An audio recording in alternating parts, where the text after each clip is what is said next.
So I'm curious, Greg, to whatever you're comfortable going back, you mentioned before a lot of this, the way you got to this place was trial and error, but it was rooted in trauma that you had. Again, wherever you want to take it, but just curious for people, for them to understand what that mean. Like, how did the trauma play out and how did that ultimately lead you down this path? What did that look like? Yeah. So it's pretty deep.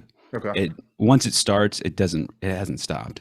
Mm. It just keeps going, and it's just like climbing a stairway. Like I have yet to get to a flat land, and when I was a child, I was sexually abused by my brother, and when I was even at an infant, I was tossed and hit the ground like 7 months, 6 months.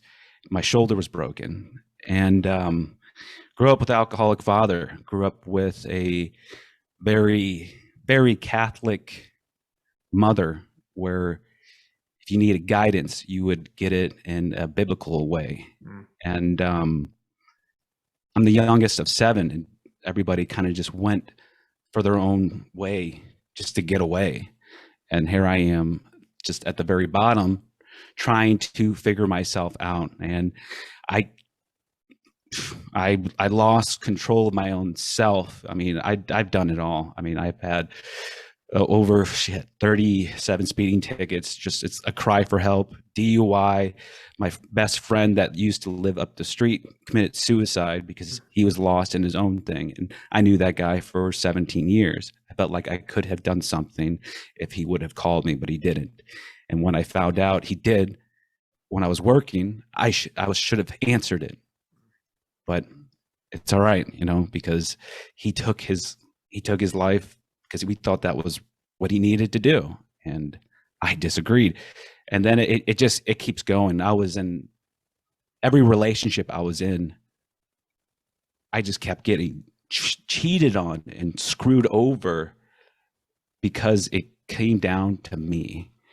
It came down to not knowing my own belief system, not having something that I can fall back on, that people know that this is what I stand for. And if you try to cross it, it's going to be bad, where I'm going to express myself. I just won't allow it to happen. Mm. And it keeps going. We could literally go for another 2 hour. I hours, mean, yeah. and it doesn't even count for the military experience. It doesn't count for any of that yet. Well, let me ask you. Firstly, I appreciate you sharing even that bit of it because I think to what we were saying before. I mean, everybody's got their stuff, differing levels, obviously, and yours is extreme. But I think for people to hear it and feel like, again, that realness to it, I think it goes a long way. I'm curious, Greg, like when you were in the thick of that at that time, before you realized that you didn't have a belief system to fall back on, like, and you said, right, relationships weren't going well, all that stuff.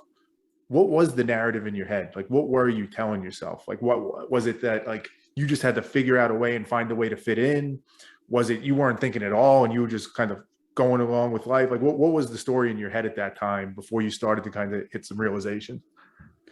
To be honest, I mean, I thought everybody was an asshole. I hated everyone when I Mm. was younger.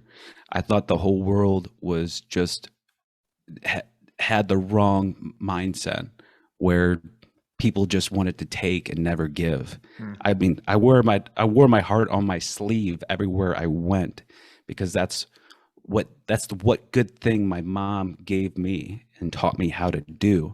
I think it's a double-edged sword. And what I knew now, or what I knew back then, and what I know now are completely different. And what allowed me to overcome that narrative was the military, when I first got an understanding of what it meant to have a foundation to fall back on. So to your point before, right, that it's not nobody could have just told you at that point, like, hey, Greg, you just need a foundation, man. Like, just get a foundation. Here's a couple quotes, you'll be good. Like, no, no, no. To your point, you had to go out and experience it. You had to be in the military where it said, here's a foundation, whether you like it or not. Here is you needing to trust other people, whether you like it or not, because it's life or death. And only once you experience that can your mind actually be like, oh shit, okay, maybe there is more to this story. Again, if I'm saying it right, that sounds like that's powerful, man.